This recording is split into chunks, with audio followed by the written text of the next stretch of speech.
I've been thinking that this political correctness thing is getting way out of hand.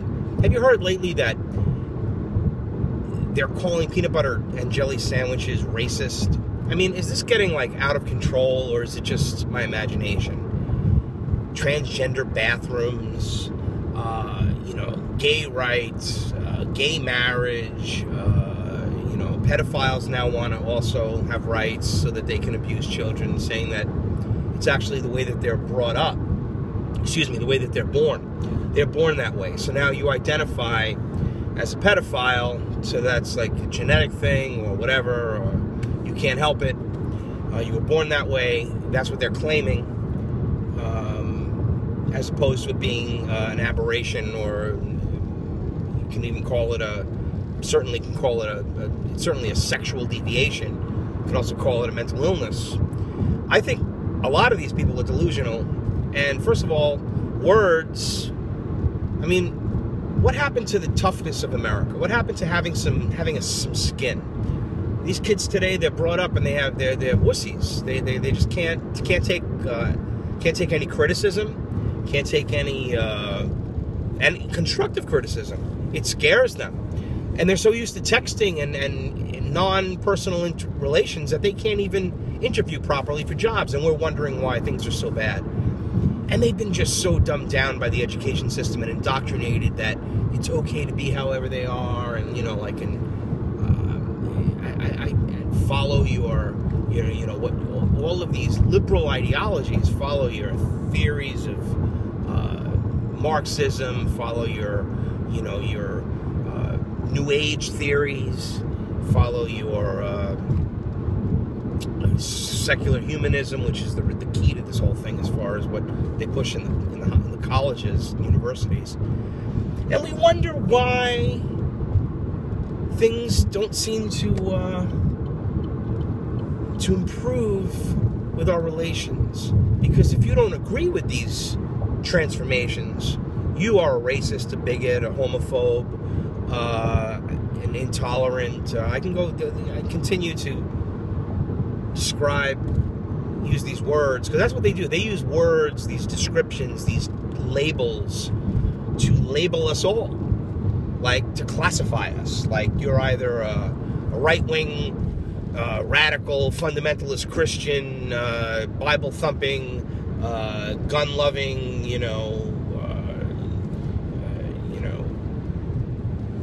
inbreeding, whatever way they want to degrade the right, and the left does the same thing.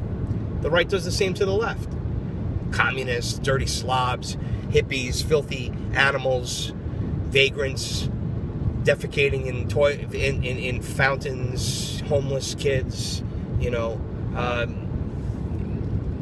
a lot of problems with homelessness. I'm in Hartford a lot, and Hartford, you see college kids. They're definitely college kids, and they're actually panhandling. They have like no shame. I mean, come on. There are jobs. Maybe you don't want to make $10 an hour, but there's things you can do. You don't have to panhandle. The unfortunate fact is that all of these great job numbers that we've been getting from Obama and the White House and locally here in Connecticut especially, it came down to the fact that all the jobs are $10 an hour jobs. And what makes matters worse is Connecticut wants to lead the way in this, that, and the other thing as they continue to destroy the state. 35,000 people are leaving the state. I'm going to be one of them as a result of the incredibly poor business climate. GE's leaving Connecticut. Connecticut is the collectivist center of this whole thing, and you'll see that it will fall, just like you would say, oh my God, how can Connecticut fall? Well, it will. And like dominoes, all of these states are going to fall down. Like what's happening in Detroit and happened in Detroit. You never see them campaigning in Detroit on TV because their own people, the black people that supported Obama and have been abandoned by Obama, are outraged.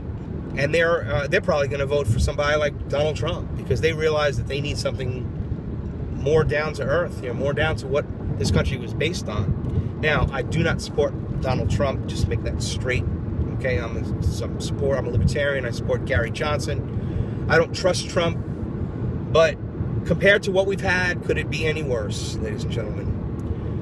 It would certainly be as radical as it might seem, or as divisive as it continues to be, because I see it as being another dividing issue, because the country's too divided. We need to unite. And the only way to really unite is not behind a political candidate.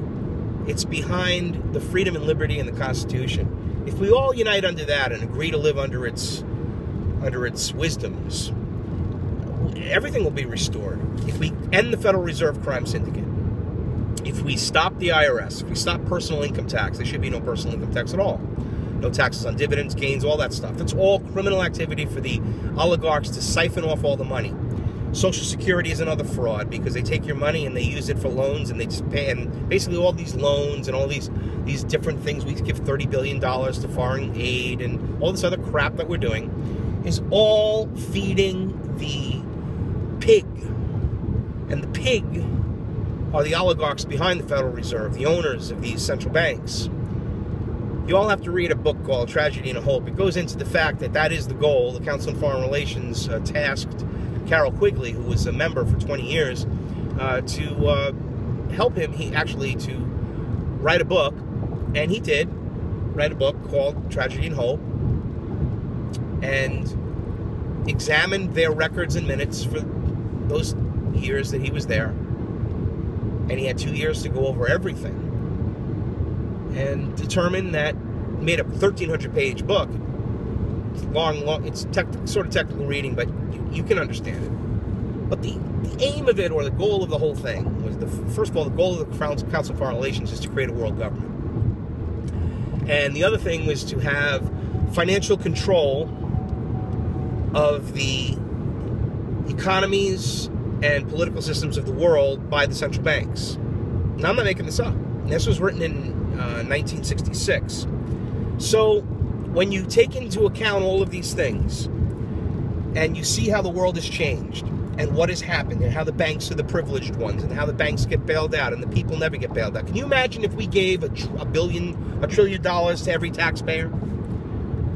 Hell, wouldn't that help the economy as opposed to giving it to banks? What if we just took the assets of all these banks that have been drug laundering money, like Bank of America and Wachovia, Wells Fargo, and others? They get slapped on the wrist with little fines, where if you and I were smuggling drugs, we would have our houses seized, our cars seized. Am I making sense yet? Do you realize how we went from a constitutional republic where the government was supposed to protect our rights to life, liberty, and the pursuit of happiness, to protect our property, to a government that preys upon the people and seizes their property while claiming to be helping the collective, while the Communist Manifesto is being put into place right in our own country, while all of the planks are there, a central bank, a progressive income tax, all things that didn't exist before 1913 when the crime syndicate was enacted. So the time is long past for us to wake up, ladies and gentlemen, to what is really going on in the world, and start aiming our guns at these people. I don't mean literally, because I wouldn't want the NSA to be coming down hard on me today. But, because I know they're listening, they've always listened. I was talking about how we were being listened to when I was doing radio. I did 300 shows one year. And, oh yeah, it was 2011 or 2012. And it was just put out there, yeah, they were listening in on our shows. And this is commonplace now. They're listening to all your conversations. They're listening to this. That's why I made that comment. They're listening to everything electronically with artificial intelligence. Now, this artificial intelligence is a dangerous thing. Not only did Orwell warn us of it, but Kubrick did in 2001. Because when machines can think and be superior to man, the intellect of man is limited. Man will never be perfect, but these elitists of the secret societies of the Order of the Quest and the Brotherhood believe that they will become gods. They will make humanity evolve into gods. That's why this whole transhumanism thing is going on with the Ray Kurzweils of the world, and talking about singularity and all of this really, really dangerous stuff that has an incredible hidden agenda. And the hidden agenda is to reduce the population, first of all, to get rid of the people that everyone seems to be, that they think we're doing so well to help. You know, all the people that are on the welfare rolls, all the blacks, all the Puerto Ricans, all the, you know, all these minorities. And the reason they keep us divided is because they intend for us to kill each other. And then they'll finish off the rest of us, whoever's left. This is the goal. Protocols of the Elders of Zion, which is a Illuminati propaganda piece, truthfully, because it is true, it's the actual plan that the Illuminati are using, but they've blamed it on the Jews by retexting it and releasing it, calling the cattle, that's us, the Goyim, and the Jews, you know, when they refer to the Jews, you should be referring to the Illuminati, and when they refer to the cattle, that is us.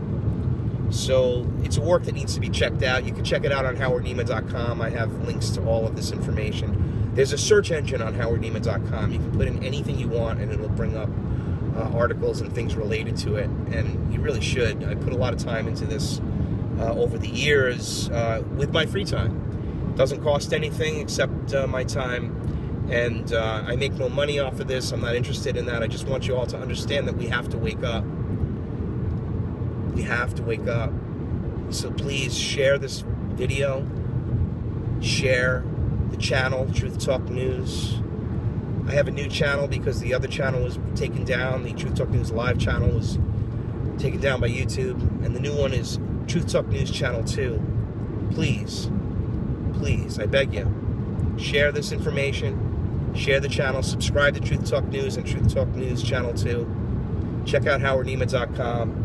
Use the resources. I've put 7 years of work into this. I know what I'm talking about. And I'm not asking you to believe a word of it, but you need to hear it all. And then you need to take the due diligence and take the time and initiative. It doesn't take much time. Get away from the TV set. Get away from people. It's estimated Americans spend 6 hours in front of a television set. How many more hours do they spend texting on Facebook? Get away from all this. Do some research. Find out the things that I'm talking about. Do your own research. Find your own truth. There is only one truth. Seek, and you'll find it. Thanks again for watching Truth Talk News, and God bless you all. Until next time.